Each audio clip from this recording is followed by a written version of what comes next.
ॐ सदाशिवसमारम्भा शङ्कराचार्यमध्यमाम् अस्मदाचार्यपर्यन्ताम् वन्दे गुरुपरम्पराम्। ॐ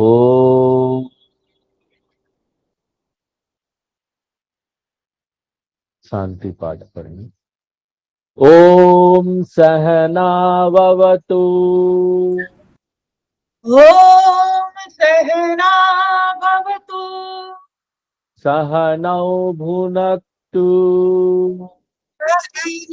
भुनक्तु सह वीर्यं करवावहै सह वीर्यं करवावहै तेजस्विनावधीतमस्तु मा विद्विषावहै तेजस्विनावधीतमस्तु मा विद्विषावहै। ॐ शान्ति शान्ति शान्तिः। ॐ शान्ति शान्ति शान्तिः। छठा मंत्र पढ़ें। इन्द्रियाणां पृथग्भावम्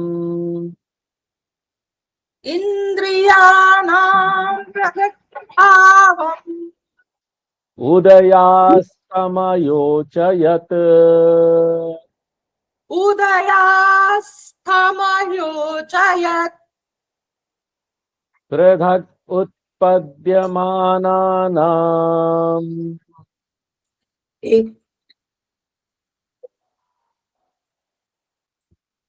मत्वा धीरो न शोचति। मत्वा धीरो न शोचति। तो इस वल्ली के पहले 3 मंत्रों में यम धर्मराज ने ब्रह्म विद्या की जो शिक्षा है उसका सार बताया, जो उन्होंने पिछला जो वल्ली था उसमें भी दिया था। और ब्रह्म को कैसे यहाँ प्रेजेंट किया गया,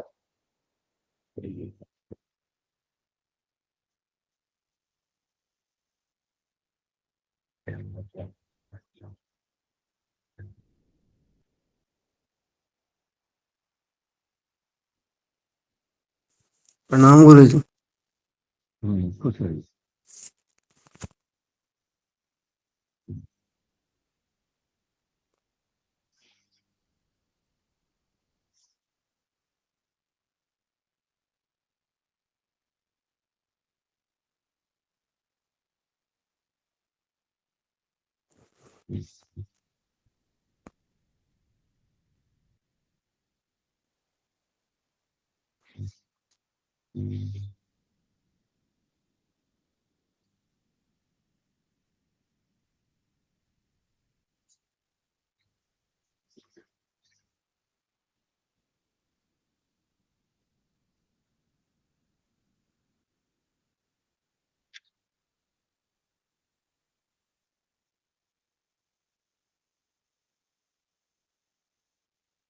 तो यहां पर ब्रह्म को जगत निमित्त उपादान कारण के रूप में प्रस्तुत किया गया, और उस ब्रह्म को जानना ही ब्रह्म विद्या है। और ब्रह्म को कैसे जानना है? तत् ब्रह्मास्मि।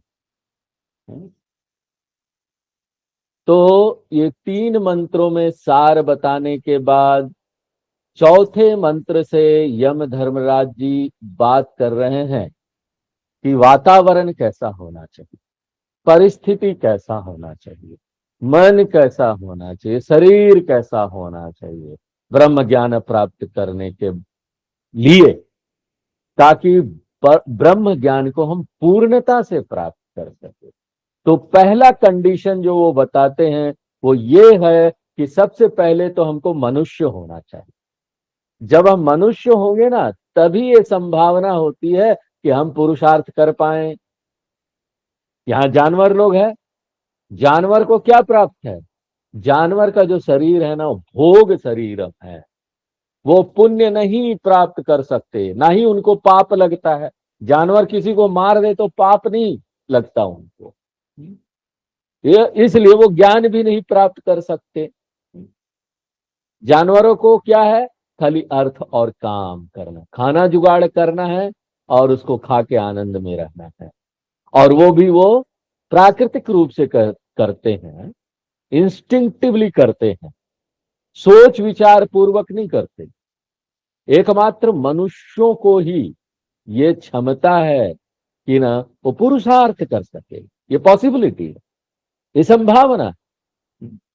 उसके बाद यम धर्मराज जी ने पॉइंट आउट किया कि ये जो ज्ञान है हम इसको दूसरे लोक में भी प्राप्त कर सकते हैं, लेकिन वहां पर ये स्पष्ट नहीं रहेगा, धुंधला धुंधला सा रहेगा। पितृलोक में ये ज्ञान धुंधला रहेगा, गंधर्व लोक में ये ज्ञान धुंधला धुंधला सा रहेगा। ब्रह्मलोक में स्पष्ट ज्ञान मिलेगा, लेकिन ब्रह्मलोक में जाना कितना कठिन है। पूरा जीवन योग साधना करना होता है और मृत्यु के समय एक विशेष तरीके से ब्रह्म रंध्रम से प्राण निकलना चाहिए, तब ब्रह्मलोक जा सकते हैं। कितना कठिन है। और मनुष्य जन्म तो हमको इसी लोक में मिल गया है, तो क्यों नहीं हम ना इसका उपयोग यहीं इसी जन्म में कर लेते हैं। क्यों सोचते हैं कि मेहनत करेंगे ब्रह्मलोक जाएंगे तब ज्ञान प्राप्त करेंगे। सबसे अच्छा जगह यही है। और सबसे अच्छी बात है कि अब हमको कोई प्रयास नहीं करना ना, मनुष्य का जन्म तो मिल गया, इसलिए देयरफॉर बेस्ट यूज करना है।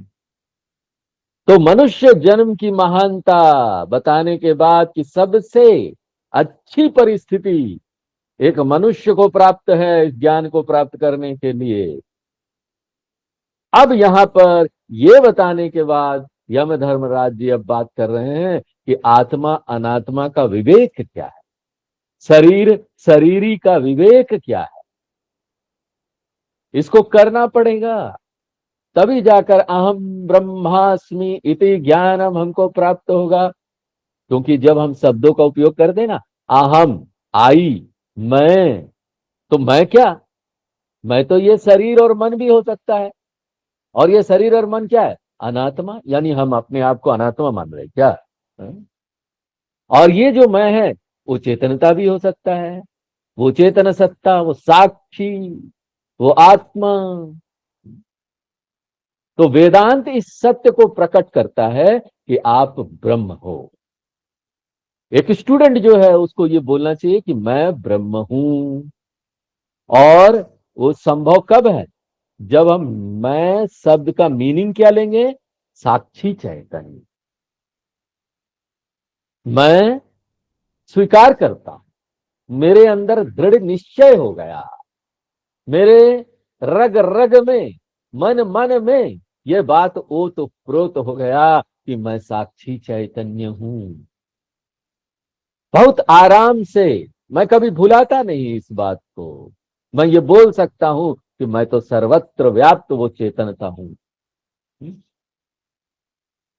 जिस क्षण मैं ये सुन रहा हूं वेदांत, तो शरीर और मन के स्टैंड पॉइंट से हम ये कभी नहीं बोल सकते कि हम सर्वत्र व्याप्त है। सर्वत्र व्याप्त छोड़ो, हम तो ये छोटी सी जगह में बैठे हुए हैं अगर शरीर और मन को देखे तो, क्योंकि शरीर के दृष्टि से मैं सीमित हूं, मन की दृष्टि से भी मैं सीमित हूं। एकमात्र चेतनता की दृष्टि से देखेंगे ना, तभी बोल सकते हैं कि मैं सर्वत्र व्याप्त हूं। इसलिए तत्वमसि ये तभी काम करेगा जब एक व्यक्ति अपनी पहचान उस चैतन्य से बनाता है।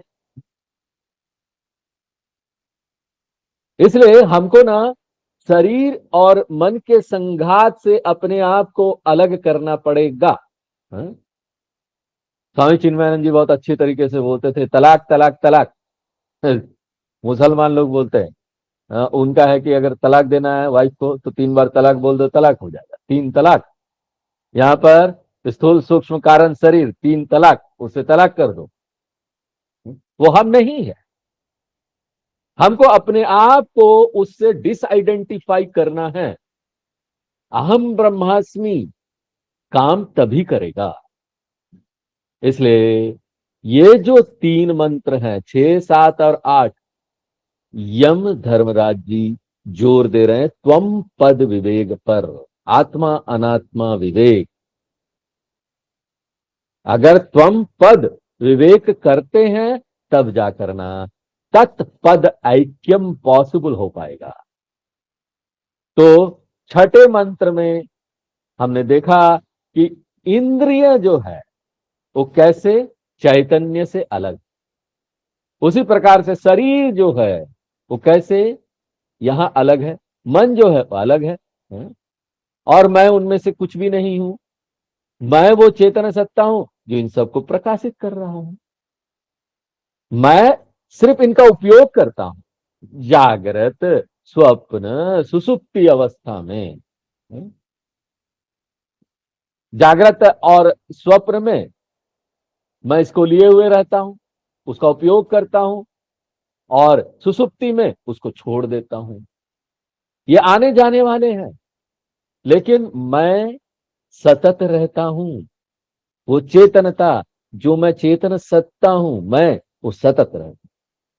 तो यहां तक हमने पिछले क्लास में देखा, और वही आइडिया, सेम आइडिया यहां पर रिपीट किया जा रहा है एक अलग तरीके से अगले 2 मंत्रों में। तो हम 7 नंबर मंत्र पढ़ते हैं। इंद्रियेभ्य परम मनः, इंद्रिय इंद्रिय परम मन परम मनः, मनसा सत्वमुत्तमम्, मनसः सत्त्वमुत्तमम्, सत्त्वादधि महानात्मा, सत्त्वादधीमानात्मा, महतो व्यक्तमुत्तमम्। महतो व्यक्तमुत्तमम्। तो अब एक अलग तरीके से ये आत्मा अनात्मा का विवेक यहां प्रस्तुत किया जा रहा है। अनात्मा से विच्छेद, उससे अलग हो जाना, और ये जरूरी है वेदांत श्रवण के लिए। और ये जो अनात्मा है, जो पदार्थ है, उसको 5 परत में विभाजित किया जा सकता है, जिसको बोलते पंचकोश। और धीरे धीरे करके ना हमको अपने आप से उसमें समेटना है अनात्मा से। तो पहले हम अपने आप को अन्नमय कोश से समेटते हैं, और अपनी पहचान प्राणमय कोश से बनाते हैं। उसके बाद हम मनोमय कोश में आते हैं, और फिर विज्ञानमय कोश में जाते हैं। धीरे धीरे करके हम इनसे अलग होते हैं। ये जो प्रक्रिया है इसको बोलते हैं पंचकोश विवेक। पंचकोश विवेक के बारे में कठोपनिषद में पहले भी चर्चा हो चुकी है, इसलिए हम इसके विस्तार में नहीं जाएंगे। हम सिर्फ इसका रेफरेंस देंगे आपको यहां पर। और ये कहां पर चर्चा हुई है? पहला चैप्टर, 3रा सेक्शन, मंत्र नंबर 10 और 11 में 2 मंत्र 1.3.10, 1.3.11, और उसी को यहां रिपीट किया जा रहा है 2.3.7। और यहां पर स्टेप वाइज ये बताया जा रहा है, एक एक करके आप ना स्थूल से सूक्ष्म की यात्रा करेंगे। तो क्या बोलते हैं? इंद्रियेभ्य परम मनः। पहले तो हमको अपने आप को समेटना, अपना जो मन है ना उसको समेटना पड़ेगा बाहर की दुनिया से, और ये शरीर में आना पड़ेगा। अभी तो हम बाहर की दुनिया देख रहे हैं, अपनी शरीर से भी मतलब नहीं, जानते भी नहीं, चल रहा है वो तो प्राकृतिक रूप से। और फिर शरीर में जब आएंगे वहां से अपने आप को समेटना पड़ेगा और अपनी पहचान इंद्रियों से बना लो। उसके बाद और सूक्ष्म में आ जाओ। वो स्थूल है, उसके बाद सूक्ष्म है, इस उससे भी फिर सूक्ष्म है, उससे भी फिर सूक्ष्म है।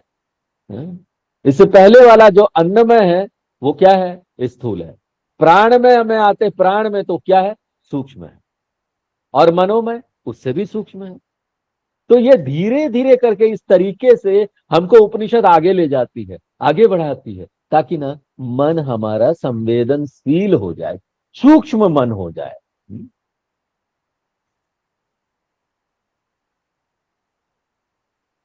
इसको बोलते हैं मिटाजाइजेशन प्रोसेस। हम यहां पर वातावरण के अनुकूल अपने आप को बनाते हैं।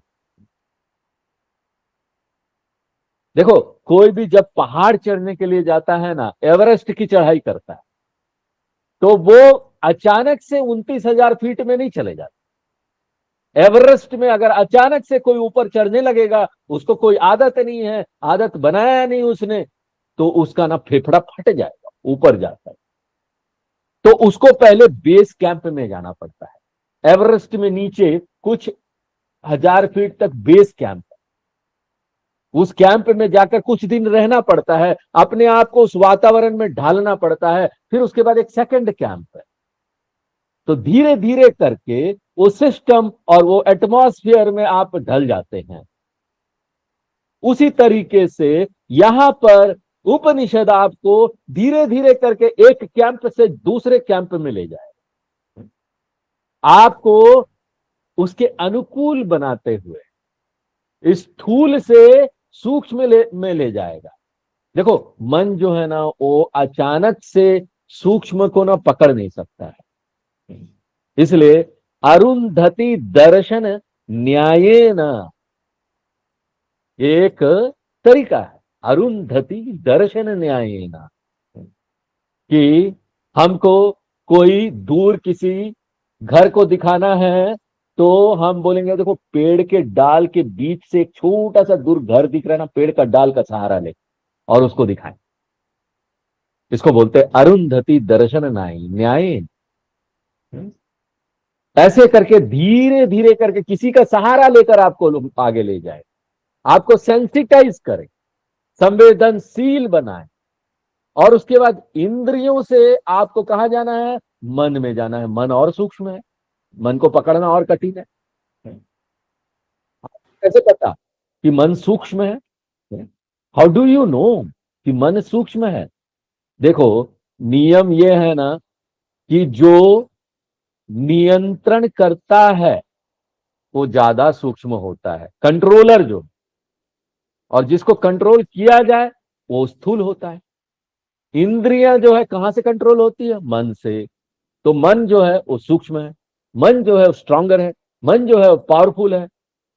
उसके बाद बोलते हैं मनसा सत्वम उत्तमम, मन से भी सूक्ष्म जो है वो क्या है? बुद्धि है। बुद्धि ज्यादा सूक्ष्म है। मन क्या रिप्रेजेंट करता है? संकल्प विकल्प आत्मकम मनः। मन जो है वो इधर उधर डोलता रहता है, घड़ी के पेंडुलम की तरह, ये करे कि वो करे, डाउट करता रहता है, डाउटिंग फैकल्टी है। बुद्धि क्या करता है? निश्चय करता है, निश्चयात्मकम बुद्धि। बुद्धि में ये क्षमता है कि वो तर्क वितर्क से विश्लेषण कर सके और इस डाउट को, जो भी मन में डाउट हो रहा है, संशय हो रहा है, उसको दूर कर सके। तो संशय को दूर इंटेलेक्ट करता है, वो और शक्तिशाली है। तो बुद्धि जो है मन से ज्यादा शक्तिशाली है, उसको कंट्रोल करता है, तो वो ज्यादा सूक्ष्म भी है। वो भावना और संशय को कंट्रोल कर लेता है। इसलिए विज्ञानमय कोष, जो बुद्धि वाला कोष है ना, वो ज्यादा सूक्ष्म है मन वाले कोष से, मनोमय कोष से। तो मनोमय से हमको कहां आना पड़ेगा? विज्ञानमय। हाँ, मंत्र में ये नहीं दिया गया है कि वहां से आपको समेटना पड़ेगा, लेकिन संदर्भ से हम इसको जोड़ सकते हैं या समझ सकते हैं। विज्ञान में जो है वो सूक्ष्म है। इसलिए धीरे धीरे करके और सूक्ष्म विज्ञान में। उसके बाद अगला स्टेप क्या है, सत्वादधि महानात्मा।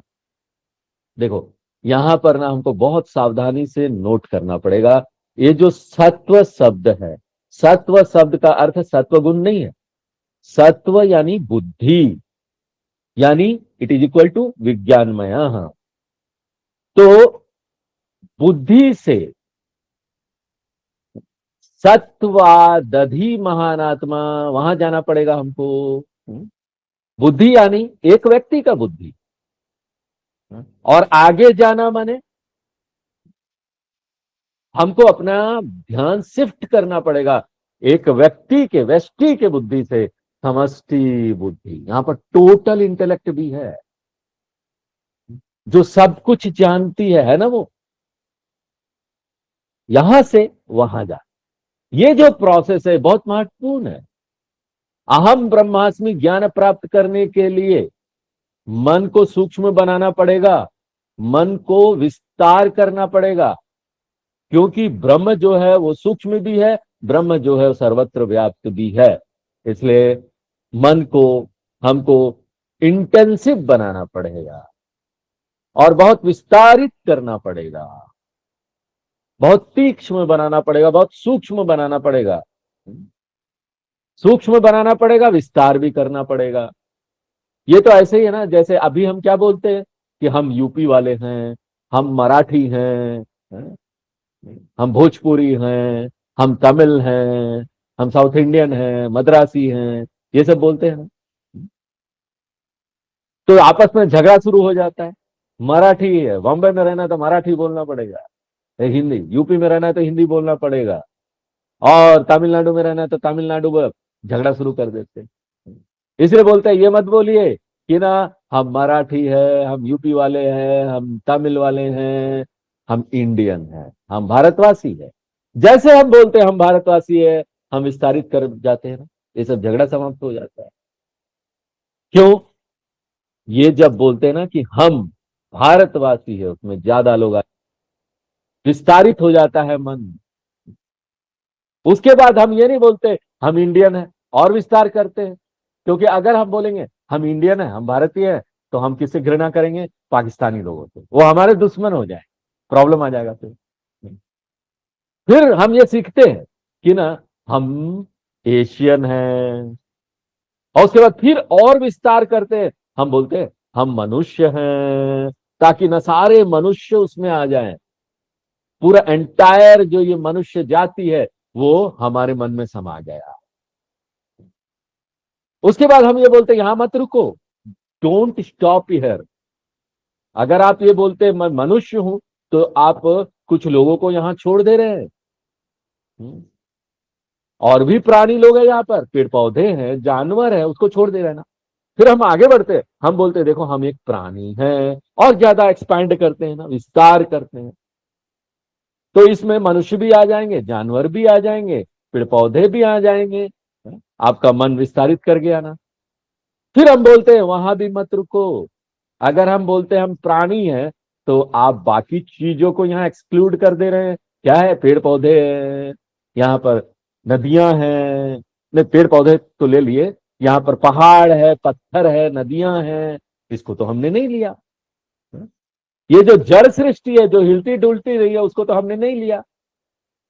तो हम ना अपने मन को और विस्तारित करेंगे,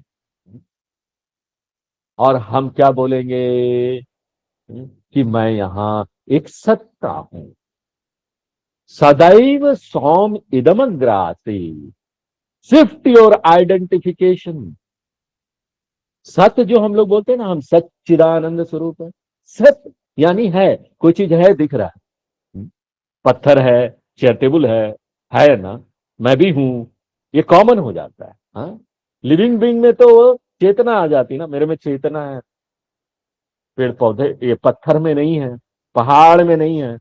लेकिन अगर आप बोलेंगे है, तो है सब में कौन है? पहाड़ है, मैं है, ये शरीर है, तो है इज कॉमन, दैट है इज सत्य। इसके बिना हम किसी चीज का पता नहीं कर सकते कि वो है। इसलिए हमको आइडेंटिफिकेशन फिर कहां शिफ्ट करना है, अपनी पहचान कहां विस्तारित करना है। एवरीथिंग इज है। मैं, ये शरीर भी है, ये पहाड़ भी है, इसलिए है is common between me and पहाड़। मेरे और पहाड़ के बीच में है कॉमन है, वही है, सत्य है। आई एम सच्चिदानंद स्वरूप। अपनी पहचान वहां शिफ्ट करो, प्योर एग्जिस्टेंस अगर अंग्रेजी में बोलेंगे तो। बाकी जो उसमें ये पहाड़, ये शरीर, जो हम ये लगाते हैं ना विशेषण है, मूल जो नाउन है ना वो सच्चिदानंद है। हाँ? जितने भी एडजेक्टिव है वो किसका है? हाँ? ये टेबल है, ये चेयर है, ये पहाड़ है, ये शरीर है, ये किसका है? ये अनात्मा। ये नाम रूप है सिर्फ बोलने के लिए, यहां तक है, जीव तक। एक्चुअल एग्जिस्टेंस नहीं है इसका। एक्चुअल एग्जिस्टेंस सिर्फ उसी सत ब्रह्म आत्मा का है, उस चेतन का है। वही मैं हूं, एकमात्र मैं। और यही कॉमन है सब। जब हम इसमें आ जाते हैं, इतना विस्तारित कर जाते हैं कि ना पूरी सृष्टि से अपना संबंध बना लेते हैं, तो ये ना तैयारी वाली चरण है। तैयार होते हैं हम। यम धर्मराज जी बोलते हैं कि ना सीखिए कैसे हम इससे अपनी पहचान बनाए, समष्टि बुद्धि, टोटल इंटेलेक्ट से। हिरण्यगर्भ भी बोलते हैं। कैसे बनाएंगे पहचान इससे? ये समझकर कि ना एक व्यक्ति जो है ना, अलग से उसकी कोई सत्ता नहीं है, टोटल से अलग नहीं है एक व्यक्ति। हम लोग टोटल का ही एक अंश है, भाग है। एक छोटी चीज अपने टोटल से कोई अलग नहीं हो सकती। एक बार जब आप ये समझ लेते हैं ना, तो आप बोल सकते हैं, अरे मैं भी तो उसी का अंश हूं, मैं भी हूं ना टोटल वही, जो कि यहाँ अलग अलग व्यक्तियों से माध्यम से अभिव्यक्त हो रहा है, वही ईश्वर।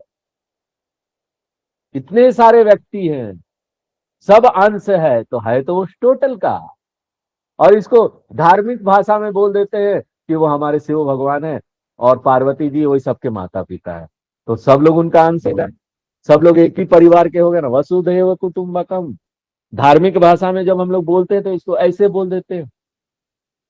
यहाँ पर उपनिषद में आते हैं तो बहुत ही टेक्निकल लैंग्वेज में शुद्ध सिद्धांत बता देते हैं, कि टोटल इंटेलेक्ट से अपना पहचान बनाओ, उस जगत के माता पिता से अपनी पहचान बनाओ। उसके बाद आपको कहा जाना है, महतो व्यक्तम उत्तमम। देखो, ये हिरण्यगर्भ जो टोटल इंटेलेक्ट है ना, जिसको सूक्ष्म शरीर खोजते हैं। अब आप मुझसे मत पूछिए सूक्ष्म शरीर क्या है, तत्वबोध हम लोग पढ़ चुके हैं, शुरू का ग्रंथ है, उसको सबको पढ़ना चाहिए। यूट्यूब में है, हाँ? सारे वो तत्वबोध का पूरा कोर्स है, बार बार रिपीट भी करना चाहिए उसको। तो इससे भी श्रेष्ठ सूक्ष्म, टोटल सूक्ष्म शरीर से श्रेष्ठ कौन है? टोटल से, हाँ, अव्यक्तम। अव्यक्तम यानी कारण शरीर, जो कि सूक्ष्म है, पदार्थों में सबसे सूक्ष्म है। वो भी पदार्थ है, मटेरियल है, वस्तु है। कारण शरीर को आप देख नहीं सकते, इसलिए जब हम तत्वबोध पढ़ाते हैं ना, ज्यादातर लोगों का यही क्वेश्चन आता है, स्वामी जी ये कारण शरीर क्या है? वो नहीं समझ, बाकी सब समझ में आ गया है। क्योंकि कारण शरीर वो चीज है जिसका अनुभव हम सुसुप्ति में करते हैं, गहरी निद्रा में करते हैं, डीप स्लीप में करते हैं। वहां पर हम क्या बोलते हैं? देखो, शून्य अवस्था हो गया, कुछ नहीं। वेदांत बोलता है ये जो शून्य अवस्था है ना, इसका मतलब ये नहीं कि कुछ नहीं। हम क्या बोलते हैं? शून्य अवस्था यानी अव्यक्त अवस्था, सब कुछ नहीं दिखने वाला स्थिति में चला जाता, बीज में, जीरो। जीरो क्या है? कुछ नहीं। जीरो शून्य नहीं है। जीरो यानी सब कुछ, सब नंबर उसमें समा गया, 1 2 3 4 100 जितना नंबर है ना, उस जीरो में आ गया। वो जीरो अव्यक्त रूप में, 1 2 3 हमको नहीं दिख रहा है। क्योंकि जीरो से सारे नंबर आ रहे हैं। शून्यता से अगर हम बोलेंगे वो कुछ नहीं है, तो कुछ नहीं से कुछ नहीं कैसे आएगा? कुछ नहीं से यहां पर इतनी सारी चीज कैसे आएगा? इसलिए कुछ नहीं है नहीं बोल सकते। कारण अवस्था जीरो अवस्था, जीरो अवस्था शून्य अवस्था है। ये शून्य अवस्था कुछ नहीं है। शून्य अवस्था में सभी चीज अविभाजित अवस्था में है, एक लोथड़ा बन जाता है। वो लोथड़ा को भी हम नहीं देखते। और साइंटिस्ट लोग, जो वैज्ञानिक लोग हैं, इसको क्या बोलते हैं? सिंगुलैरिटी। आप गूगल पे सर्च करेंगे सिंगुलैरिटी क्या है और साइंटिस्ट लोग क्या समझ रहे हैं, तो आपको पता चल जाए। ये वही चीज, कारण शरीर सिंगुलैरिटी समझा नहीं जा सकता। वहां पहुंचकर वो नहीं समझ पाते। साइंटिस्ट लोग ये भी नहीं समझ पा रहे कि सिंगुलैरिटी में होता क्या था, होता क्या, जहां पे कोई इंफॉर्मेशन नहीं जाना जा सकता, लेकिन वहां कुछ है। वो नथिंगनेस नहीं है। शून्य अवस्था में कुछ नहीं बोल के नहीं। जब गहरी निद्रा में पहुंचते हैं तो हमारी पूरी दुनिया वहां होती है, लेकिन वो किस रूप में होती है? अव्यक्त अवस्था में। और यही दुनिया में लागू कर दीजिए तो पूरी सृष्टि जब अव्यक्त में चले जाती है, तो वो नथिंगनेस नहीं है, शून्यता नहीं है। उससे अब हम अपने आप को पहचान बनाएंगे, उस अव्यक्तम से। अहम विश्वम, अहम तेजस, अहम प्राज्ञ। और उसके बाद इन तीनों से सफर करने के बाद, यात्रा करने के बाद, अहम तुरीय। मैं फिर तुरीय में आ जाता हूं, चेतनता में आ जाता हूं।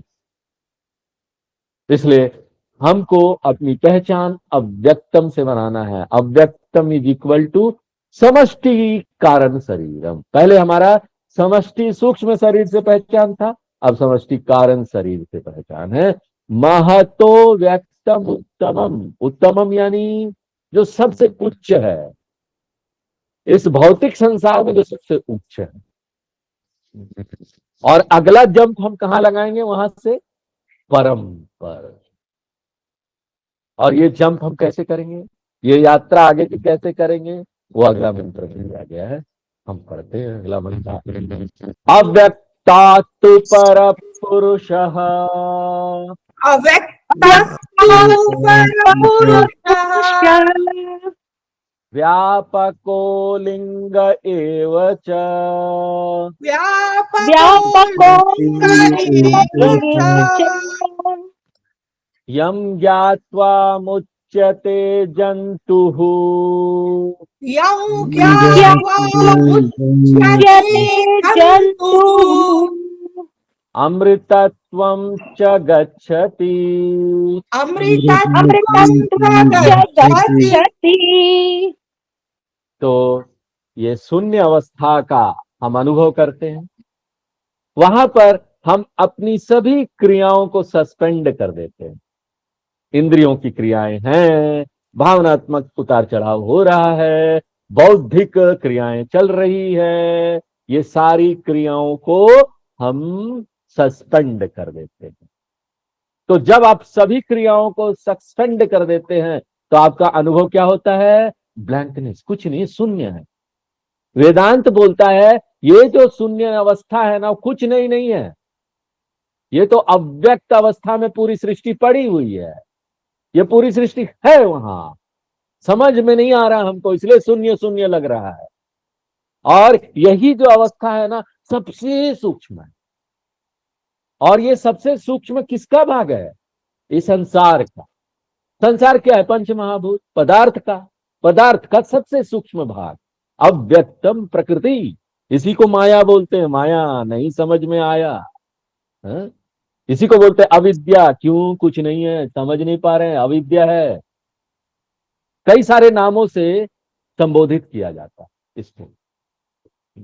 और उसके बाद टीचर क्या बोलते हैं? इससे भी सूक्ष्म, जो ये शून्य अवस्था है उससे भी सूक्ष्म, ये ब्लैंकनेस उससे भी सूक्ष्म,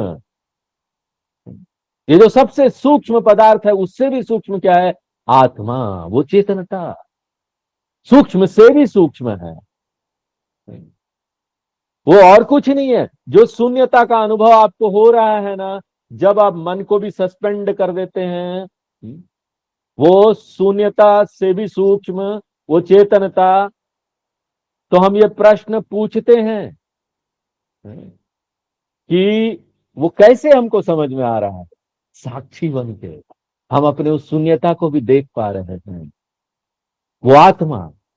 फिर हम पूछेंगे वो कहाँ मिलेगा हमको, वो आत्मा? क्या हम शून्यता में चले जाएंगे तो स्वामी जी आत्मा का दर्शन हो जाएगा क्या, वो आएगा क्या? हाँ? वो सूक्ष्म है ना, शून्य भी। ये जो चेतनता है वो आएगा और मुझे दर्शन देगा क्या? हम बोलेंगे नहीं। आप वो शून्यता तक पहुंच सकते हो, लेकिन आप ना शून्यता को वस्तु बना के नहीं देख सकते, और आत्मा तो उससे भी सूक्ष्म है, शून्यता से भी। तो उसको तो वस्तु बनाया नहीं जा सकता कि सामने कुछ है जिसको हम देख लिए। आत्मा शून्यता से भी सूक्ष्म।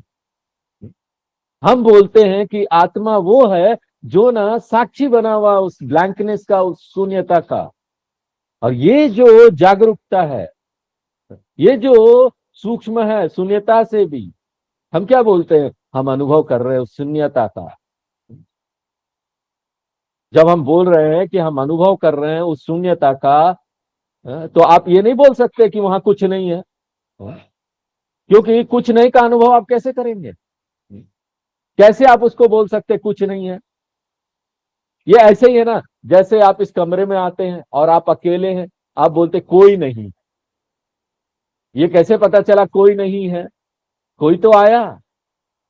जब आप बोलते कोई नहीं आया यहां पर गूगल मीट में भी, तब आप हैं, मेरे अलावा कोई नहीं आया। उसी तरीके से जब आप बोलते हैं कि यहां शून्यता था, हम शून्यता में पहुंच गए हैं, इसका मतलब है आपके अलावा वहां कोई नहीं था। आपने देखा उस शून्यता को, आप उसके साक्षी थे। इस सत्ता को कि ये है, शून्यता है जो कॉमन है ना, उसको आप कभी क्वेश्चन नहीं कर सकते।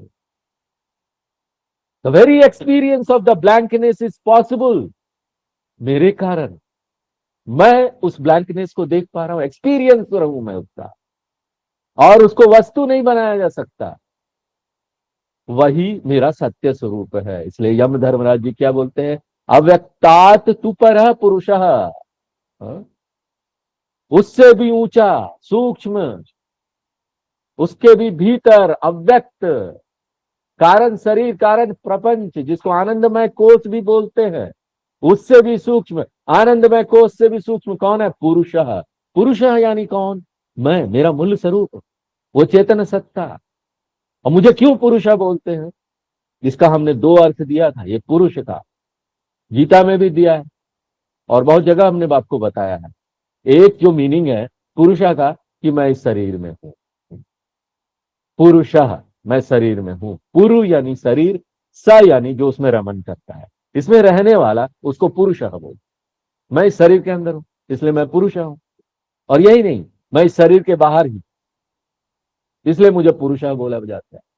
तो हम जब बोलते हैं हम शरीर के बाहर भी है, तो उस समय वर्ड, ये जो वर्ड है पुरुष है, उसका क्या अर्थ हुआ? पूर्यति सर्वम। दोनों अर्थ हो गया। देखा, संस्कृत के शब्द बड़ी अजीब है। हाँ, वो भी अर्थ हो सकता है, ये भी अर्थ हो सकता है।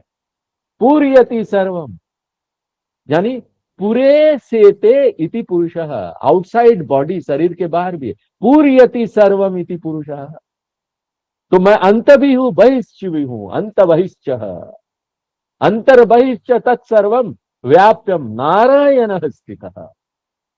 नारायण चैतन्य मैं हूं। तो मैं पुरुष हूं। और किस तरह का चेतनता है? व्यापक, सर्वत्र व्याप्त। अन्नमय कोष तो सीमित है ना, प्राणमय भी सीमित है, मनोमय भी सीमित है। लेकिन एक बार जब हम चेतनता में आ जाते हैं ना, तो हम ये बोल सकते हैं मैं सर्वत्र व्याप्त हूं। जिस तरह से एक लहर है ना, समुद्र में छोटा लहर बेचारा, वो अपना पहचान लहर से बना लेता है, जो ऊपरी सत्ता है, जो सिर्फ नाम रूप है, उससे बना लेता है। बोलता है हम तो सीमित हो गए, हम जा रहे मर जाएंगे, मर जाएंगे, को किनारे पर जा रहे हैं, खत्म हो जाएंगे, मैं लहर हूं।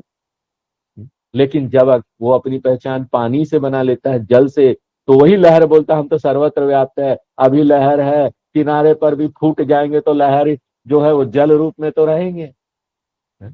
न जायते म्रियते वा कदाचित नायम भूत्वा भविता वा न भूया अजो नित्य शाश्वतोयम पुराण। लहर बोल सकता है, ये भी बोल सकता है ना कि मैं अजन्मा हूं, मेरा कोई मरण नहीं है। तो एक लहर ये बोलता है मैं मर जाऊंगा, मैं नश्वर हूं, दूसरा लहर बोलता है मैं अमर हूं। देखो कितना अंतर है। एक लहर ने अपनी पहचान अपनी उस छोटी सी प्रकृति से बनाई है, दूसरा लहर अपनी पहचान अपने मूल स्वरूप से बनाता है। आप किससे अपनी पहचान बनाएंगे ये आपका चॉइस है। या तो ये छोटा रूप में अपनी पहचान बना लो, छोटी प्रकृति में हम एक भुगतने वाले व्यक्ति छोटे मोटे बन जाते हैं, छोटा व्यक्ति। या अपनी पहचान अपने मूल स्वरूप से बना लो, इसी से आपको शांति मिलेगी। व्यापक सर्वत्र व्याप्त हो जाएंगे। अलिंग एवच, लिंग शब्द का क्या अर्थ है? गुण। अलिंग निर्गुण। जो भी यहां पर गुण हमको दिखाई दे रहा है, जिसके बारे में हम बात कर सकते हैं, वो पंचकोश का है। कोई भी वर्णन हम कर रहे हैं जो दूसरे के बारे में है, अपने बारे में है, वो पंचकोश से संबंधित है। आप यहां जन्म की दिन की बात करते हैं तो आप अन्नमय कोश की बात करते हैं। आप अगर बोलते हैं मैं भूखा हूं, मैं प्यासा हूं, तो आप प्राणमय कोश की बात करते हैं। अगर आप बोलते हैं देखो मैं यहां पर गुस्सा हो रहा हूं, जलन हो रहा है, सब हो रहा है, मन में आ रहा है, तो मनोमय कोश की बात कर रहे हैं। अगर आप बोलते हैं मुझे बड़ा ज्ञान है, तो आप विज्ञानमय कोश की बात कर रहे हैं। अगर आप बोलते हैं अरे मुझे निद्रा, अरे गहरी निद्रा में, आप गहरी निद्रा की बात करते नहीं है, तो आप निद्रा में हो जाते हैं ना, वहां पर आप कुछ नहीं बोल सकते। तो कोई भी वर्णन आप कीजिए, ये आपका नहीं है। आप गलती से इन गुणों को अपना समझ ले रहे हैं, सतही तौर पर ये दिखाई देता, just it is just a feeling. तो फिर मेरा गुण क्या है? अलिंगा, निर्गुण चैतन्य होगा। न मे द्वेष रागौ, न मे लोभ मोह, मदो नैव मे नैव मात्सर्य भाव। मुझे इन सब की कोई समस्या नहीं है। अलिंग एवच यम ज्ञात्वा, ये जो साधक है जानकर, ये जो पुरुष है एकमात्र, ये क्या हो जाता है? मुच्यते जंतु, जंतु। यम धर्मराज जी सभी मनुष्यों को यहां जंतु बोल रहे हैं, क्रिएचर। क्यों बोल रहे हैं जंतु? जंतु यानी जो मर जाएगा, जो नश्वर है। जायते इति जंतु, जिसका जन्म हुआ। जब तक हम इस शरीर से अपनी पहचान बनाएंगे, तब तक हमारा एक जन्म का दिन रहेगा, और हम जन्मदिन भी मनाएंगे, कार्ड भेजेंगे, हैं? और कार्ड हमको मिलेगा भी, चॉकलेट मिलेगा, केक काटेंगे। ये सब क्या बताता है? मैं जंतु हूं। मैं सबको डिक्लेयर कर रहा हूं ना। हर एक बार जब हम ये सेलिब्रेट करते हैं अपना बर्थडे, अपना जन्म का दिन, तो मैं डिक्लेयर कर रहा हूं ना, मैं जंतु हूं, मर जाऊंगा। और यम धर्मराज जी बोलते हैं मैं ऐसे जंतु को निगल जाऊंगा, जन्म मरण है यहाँ पर। इसलिए ये जो जंतु जो कि अभी नश्वर है, वो ये जान जाएगा कि वो तो अमर है, अमर मैं, वो सत्ता। और एक बार मैं ये जान गया कि मैं अमर हूं, मुच्यते, मैं छूट गया। मैं इस धारणा से छूट गया कि मैं छोटा हूं, मैं मर जाऊंगा।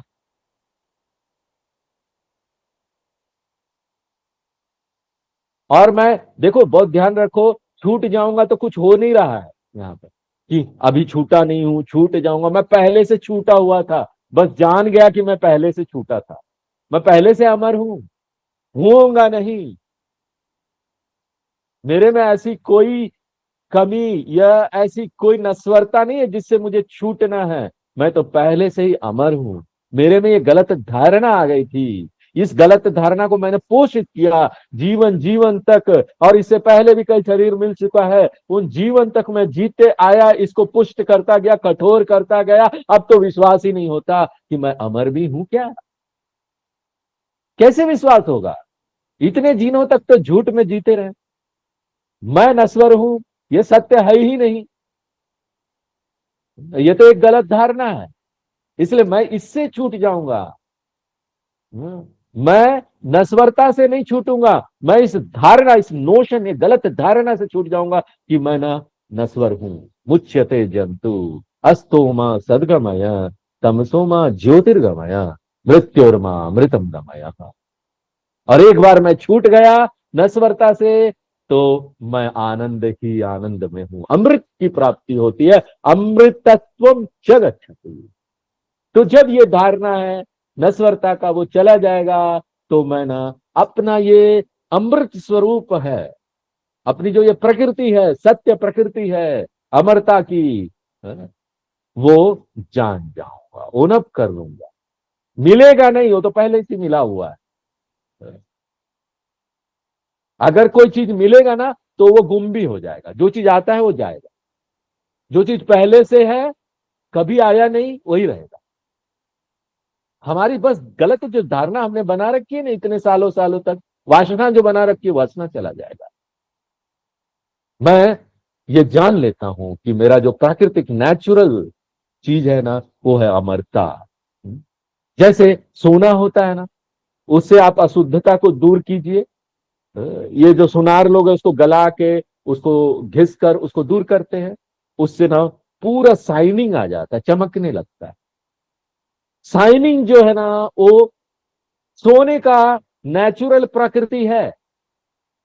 वो बस जो ऊपर का गंदगी था वो बाधा बना हुआ था, इंप्यूरिटी, अशुद्धता। उसी प्रकार से मेरा जो प्राकृतिक अमरता है ना वो ढक गया है इस धारणा से कि मैं नश्वर हूं।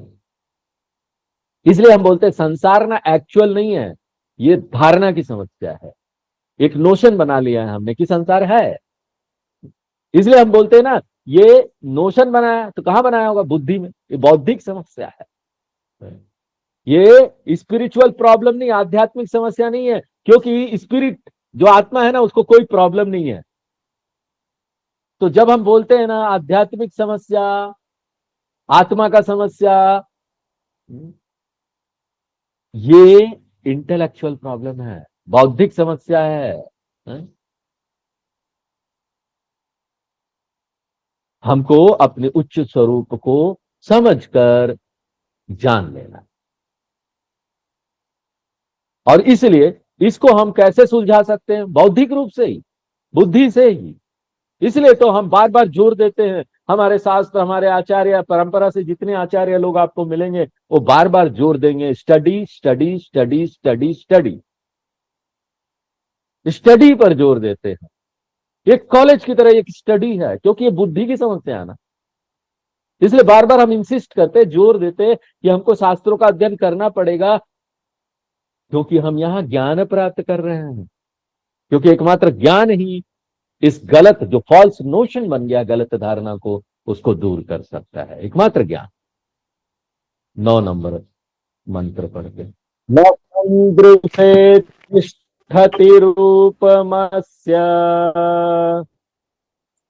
न सन्दृशे तिष्ठति रूपमस्य न चक्षुषा पश्यति कश्चनैनम् न चक्षुषा पश्यति कश्चनैनम् हृदा मनीषा मनसाभिक्लिप्तः हृदा मनीषा मनसाभिक्लिप्तः य एतद् विदुर्मृतास्ते भवन्ति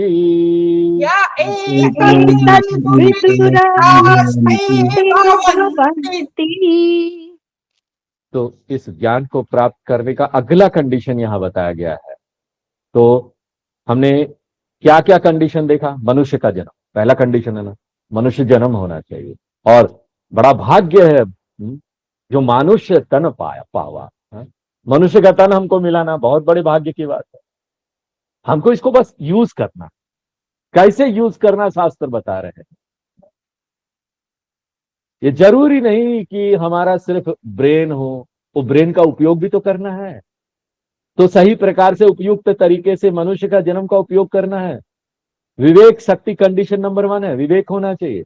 दूसरा कंडीशन हमने देखा आत्मा अनात्मा का विवेक, वो करना चाहिए। तभी जाकर अहम ब्रह्मास्मि हमको यहाँ अर्थपूर्ण लगेगा, समझ में आएगा। नहीं तो ना ऐसा लगेगा ये टीचर क्या नॉनसेंस बोल रहा है, बेकार की चीजें बता रहे हैं।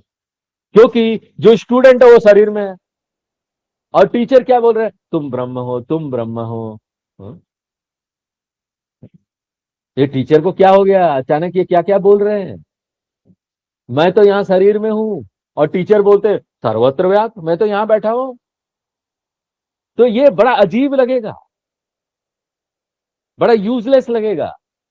ये तभी क्लियर होगा ना जब स्टूडेंट को बहुत क्लियर हो जाए। जब टीचर ये बोल रहा है तुम, जब ये फिंगर यहां बोल रहा है तुम, तो ना ये फिंगर जब मैं ऐसे उठा रहा हूं तो ये पेनेट्रेट कर जाना चाहिए आपके 5 कोषों को। आपको याद आ जाना चाहिए, हाँ अन्नमय से मैं प्राणमय में गया, प्राणमय से मैं गया, हाँ? मनोमय में, मनोमय से विज्ञानमय में, आनंदमय में आत्मा। ऐसा ना पेनिट्रेट कर जाना चाहिए 5 कोषों से और चैतन्य में जाकर ये फिंगर रेस्ट हो जाना चाहिए, वहां पर रुक जाना चाहिए। तुम सर्वत्र व्याप्त हो, तब जाकर ये सही तरीके से फिट करेगा आपके मन में, आपकी बुद्धि में। त्वम पद विवेक करना है तद पद ऐक्यम के लिए। और ये बहुत कठिन है, कंसंट्रेशन चाहिए इसके लिए, एकाग्रता चाहिए, चित्त की एकाग्रता। ये डीप और कंप्लीट माइंड उपलब्ध होना चाहिए सुनने के लिए, शिक्षा को सुनने के लिए, कहीं और नहीं भटकना चाहिए। तब जाकर ना हम इसको पकड़ पाएंगे। एक ट्रेमेंडस लिसनिंग स्किल इज रिक्वायर्ड। बहुत गहराई से सुनने की कला हमको आना चाहिए, क्योंकि टीचर एक स्टूडेंट को एक जर्नी में ले जा रहा है। मैं आपको एक यात्रा पर ले जा रहा हूं, यहाँ अन्नमय से प्राणमय, प्राणमय से मनोमय। और अचानक सोचिए, जो विद्यार्थी वो मनोमय में खड़ा है और टीचर आगे बढ़ गए। ये ऐसे ही होता है ना, गांव वगैरह में देखते होंगे कि ना पति पत्नी सिर पर कुछ लेकर बेच रहे हैं। पति के सिर पर भी कुछ है, गांव में घर घर में जाकर पहले होता था, आजकल तो सब ऑनलाइन हो गया है, सब मंगवा लो, ऑनलाइन सब चीजें आ जाती है। तो इस प्रकार से पति पत्नी जा रहे, दोनों बातें करते हुए जा रहे, पत्नी पीछे है, पति आगे है। उसके बाद पत्नी को बड़ा भार लगा, पति बातें करते करते आगे निकल रहा है, वो बात कर रहा है और पत्नी जो है ना पीछे पत्थर में बैठ गई है थोड़ा आराम करने के लिए। तो क्या हुआ, पति अपने आप बोलता हुआ जा रहा, पत्नी तो उधर बैठी हुई है।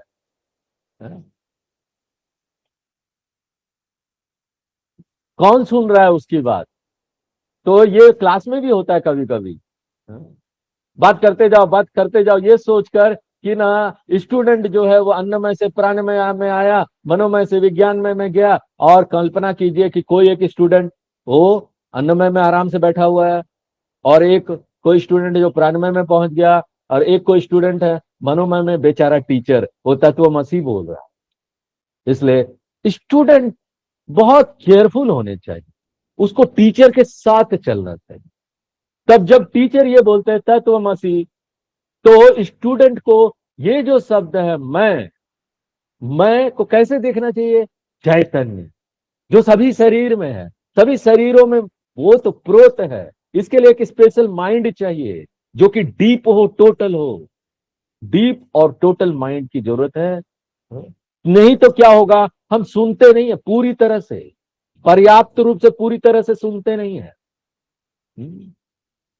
यहां पर हमारा जो मन है कहीं कहीं है, 1% मन कहीं है, 2%, 20% मन कहीं है, एक चौथाई मन यहाँ उपलब्ध है। और कई बार इसलिए होता है कि कई चीजें हम सुन नहीं पाते, रजिस्टर नहीं होता। इसलिए एक टोटल और डीप माइंड की जरूरत है इस टीचिंग को सुनने के लिए। और अगर ये किया गया ना तो श्रवण मात्रेण ज्ञानम सिद्ध्यति, सिर्फ सुनने से आपको ज्ञान हो जाए। ये जो महावाक्य श्रवणम है ना, इसमें इतनी क्षमता है कि वो आपके मन को पेनेट्रेट कर जाए, स्टूडेंट के मन को, और स्टूडेंट इस शिक्षा को रजिस्टर कर जाए अपने मन। ऐसी कंसंट्रेशन हमको होती है। ये कोई नई चीज नहीं है, एकाग्रता कोई नई चीज नहीं है। मान लीजिए क्रिकेट मैच चल रहा है इंडिया पाकिस्तान का, लास्ट बॉल है, लास्ट बॉल है, छक्का हो जाएगा तो इंडिया जीत जाएगा। उस समय हम जब टीवी पर होते हैं तो कितना कंसंट्रेशन होता है, टोटल माइंड वहां होता है। या कल्पना कीजिए आपने कोई टेस्ट किया, ब्लड टेस्ट या कोई टेस्ट, और कोई चीज का पता होने वाला है, ये कैंसरस है कि नहीं है, कोई यहाँ पर पथरी निकली है शरीर में, और उसका रिपोर्ट आने वाला है, आप इंतजार कर रहे हैं आधा घंटा, 1 घंटा, 15 मिनट। उस समय कैसा कंसंट्रेशन होता है, वो जन्म और मृत्यु का सवाल होता है, हमको पूरा इंतजार होता है, रिपोर्ट अब आएगी अब आएगी, कहीं ध्यान नहीं जाता, सब चीज हम छोड़ देते हैं, टोटली फुल्ली हम सुनते हैं रिपोर्ट कब आ रही है।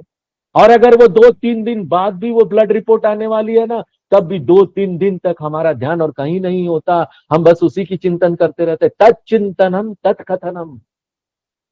कल्पना कीजिए ऐसा किसी व्यक्ति का मन, क्या हमारा ऐसा मन है जब हम ये सुन रहे हैं तो? तत्वमसी, हाँ? जो एक एक करके आ रहा है, सीधे यहां नहीं आया, ये एक विकास है, एक क्लास से दूसरी क्लास, दूसरी क्लास से तीसरी क्लास, ऊपर जाते हैं। अगर हम इस तरह से टोटल और डीप माइंड से सुनेंगे ना, तो टीचर बोलते हैं कि टीचिंग जो है ना तुरंत ही आपको मुक्त कर देगा। यहां पर परीक्षित महाराज का हम लोग को उदाहरण लेना चाहिए। अभी हम लोग भागवत पढ़ रहे हैं, उनको 7 दिन मिला था, 7 दिन में उनकी मुक्ति हुई, आभरम। ये तो प्रश्न था जीवन मृत्यु का। सोचो कितना एकाग्र होकर परीक्षित महाराज जी ने उस ज्ञान को सुना। कल्पना कीजिए ऐसा मन हो जाए। और यम धर्मराज जी ऐसे मन को क्या बोलते हैं? अग्रया बुद्धया, तीक्ष्ण बुद्धि, सूक्ष्म बुद्धि है, टेक्निकल वर्ड है, सूक्ष्म बुद्धि, टोटल इंटेलेक्ट। क्यों ऐसे बुद्धि की जरूरत है? क्योंकि देखो सब्जेक्ट मैटर यहां पर क्या है? आत्मा, वो तो सूक्ष्म से सूक्ष्म है, सूक्ष्मात सूक्ष्मतरम अस्ति वस्तु। हम इंद्रियों से इसको देख ही नहीं सकते, जान ही नहीं सकते। पहले 2 लाइन में यम धर्मराज जी बोलते हैं कि ब्रह्म जो है ना वो सूक्ष्म वस्तु है, सृष्टि में सबसे सूक्ष्म है, इसलिए मन को भी हमको सूक्ष्म से सूक्ष्म बनाना पड़ेगा। ये जो ब्रह्म की प्रकृति है, ये किसी इंद्रियों के क्षेत्र में नहीं आती। ये जो स्वरूप है वो किसी भी इंद्रियों के क्षेत्र में नहीं आती। इससे बहुत क्लियर हो जाता है कि जो भी इंद्रियों के क्षेत्र में आएगा वो ब्रह्म नहीं है। अगर हमने किसी को देख लिया, सुन लिया, चख लिया, खा लिया, जैसे भी कर लो, ये ब्रह्म नहीं है। केनो उपनिषद बोलते हैं यन्न वाचम भ्योदितम ये न वाग्य भय उदित उद्यते तदेव ब्रह्म त्वम विद्धि नेदम यदिदम उपासते। अगर कोई भक्त ये बोलता है मैंने भगवान को देखा है, मैंने सुना है, मैंने भगवान से बड़े अंतरंग रूप से आमने सामने बात किया है, तब ना वो परम ब्रह्म की बात नहीं कर रहा है, वो सिर्फ सगुण ईश्वर की बात कर रहा है, जो कि परम नहीं है, परम सत्य नहीं है। सगुण ईश्वर दर्शन के लिए उपलब्ध है, सगुण ईश्वर स्पर्श के लिए उपलब्ध है, सगुण ईश्वर बातचीत करने के लिए उपलब्ध है। ये बहुत अच्छी चीज है, लेकिन उपनिषद क्या बोल रहा है? ये सिर्फ बीच का चरण है। जो भी आप देखते हैं वो अल्टीमेट नहीं है। क्यों? क्योंकि जो भी परम है ना, अल्टीमेट है ना, वो देखने के लिए उपलब्ध नहीं है, वो बातचीत करने के लिए उपलब्ध नहीं है। इसलिए दूसरा जो लाइन है ना, न चक्षुषा पश्यति कश्चनाइनम, कोई भी साधक है वो ब्रह्म को अपने इस सामान्य आंखों से नहीं देख सकता। क्यों? जो भी देखा जाए वो अनात्मा है। और अगर ये इंद्रियों के लिए उपलब्ध नहीं है, इंद्रियों के देखने के लिए उपलब्ध नहीं है, तो कैसे हम इसको जाने? इसको एक ही तरीके से जाना जा सकता है, गुरु शास्त्र उपदेश। तो आंखें नहीं देख सकती, आप देखो अपनी आंखों को अपनी आंखों से नहीं देख सकते, इसका एक ही तरीका है, आपको दर्पण का उपयोग करना पड़ेगा। शीशे में ही आप अपनी आंखों को देख सकते हैं, कोई और तरीका नहीं है आंखों को देखने का। आपको बाहर की कोई चीज का उपयोग करना पड़ेगा, दर्पण का, वो आपको दिखाएंगे, सहायता करेंगे देखने में। बाहर की एक चीज चाहिए, और बाहर की कोई चीज कुछ भी नहीं हो सकती। आप यहां पर ना लकड़ी में अपना चेहरा नहीं देख सकते, कुछ भी उठा लो सामने रख लो, कुछ भी नहीं होना चाहिए। पुस्तक वचनेन उपकरणेन। ये पुस्तक है, इसके शब्दों से आपको होगा। एक स्पेशल चीज मिरर है, एक दर्पण है, जो ना प्रतिबिंबित कर देगी, आपका असली चेहरा आपको दिखा देगी। शास्त्र, गुरु शास्त्र उपदेश रूपी जो दर्पण है, हमको यहां जानना है। ये एक उपकरण है जो मेरी सहायता करेगा, देखो सामने रखकर। शास्त्र दर्पण है, शास्त्रों की शिक्षा एकमात्र वो मेरी सहायता कर सकता है, इसलिए हमको दर्पण का उपयोग करना है। यही नहीं कि ना हमारे पास दर्पण होना चाहिए, हमारे पास ना सही आंखें भी होना चाहिए। अगर दर्पण है, मेरी आंखें धुंधली है या अंधी है, तो हम नहीं कुछ कर सकते। आपको एक दर्पण भी चाहिए और अच्छी आंखें भी चाहिए। अगर आंखें अच्छी है और दर्पण नहीं है तो कोई काम का नहीं, बेकार है। दर्पण अच्छी है, आंखें नहीं है, कोई काम का नहीं। आपको दोनों चाहिए। यस्य नास्ति स्वयं प्रज्ञा शास्त्रम तस्य करोति किम लोचनाभ्यम विहीनस्य दर्पणम दर्पण किम करिष्यति। एक दर्पण क्या करेगा अगर एक व्यक्ति की आंखें ही नहीं है तो? उसी प्रकार से शास्त्रों की जो शिक्षा है वो दर्पण है, और हमारा जो एक तैयार मन है, सूक्ष्म मन, वो आंखें हैं, आंतरिक आंखें। और ये क्या चीज है? साधन चतुष्ट संपन्न अंतकरणम होना चाहिए, और शास्त्रों की जरूरत है, वो दर्पण है। देखो, और बुद्धि भी सही होनी चाहिए। शिक्षा बिना बुद्धि के यूजलेस है, और बुद्धि बिना शिक्षा के यूजलेस है। इसलिए टीचिंग की भी जरूरत है और सही बुद्धि की भी जरूरत है। और बुद्धि की प्रकृति क्या है? हृदय मनीषा, मनीषा यानी बुद्धि, तैयार बुद्धि। एक व्यक्ति इस ब्रह्म को, एक सूक्ष्म ब्रह्म को जान लेता है तैयार बुद्धि से, और ये तैयार बुद्धि सूक्ष्म बुद्धि को लेकर संवेदनशील हो गया है, ये विस्तारित कर गया है, ये तैयार है ये बुद्धि इसको जानने के लिए। क्योंकि इतनी बड़ी चीज को जान रहे हो, अपना माइंड भी तो इतना बड़ा करना पड़ेगा। आप उस उदाहरण को याद रखिए। ब्लड टेस्ट, बायोप्सी रिपोर्ट आने वाला है, मैं सुनना चाहता हूं, कितना टोटलिटी हो जाता है, कितना एकाग्र हो जाते हैं हम वहां पर। इसलिए मनीषा बुद्धि, और ये कहां पर स्थित है? बुद्धि, हृदय, जो हमारे हृदय में है। तो ऐसा मनस है, जब टीचर ये शिक्षा दे रहे हैं, बहुत सावधान रहिए। यहां पर मना का अर्थ मन नहीं है। मना का अर्थ है जो हमको यहाँ पर ज्ञान की चीजें मिल रही है, सही दर्शन जो मिल रहा है, सही समझ जो मिल रहा है, सम्यक दर्शनम, इसको मना बोला जा रहा है यहाँ पर। तो एक सही मन से, एक सही अंडरस्टैंडिंग से, एक सही समझ से, और एक तैयार मन से ब्रह्म को हम समझ पाएंगे। यह एतद विदुर मृतास्ते भवंती। डिटेल आगे हम लोग नेक्स्ट क्लास में देखेंगे। ओम पूर्णमदः पूर्णमिदं पूर्णात् पूर्णमुदच्यते पूर्णस्य पूर्णमादाय पूर्णमेवावशिष्यते। ओम शांति शांति शांति।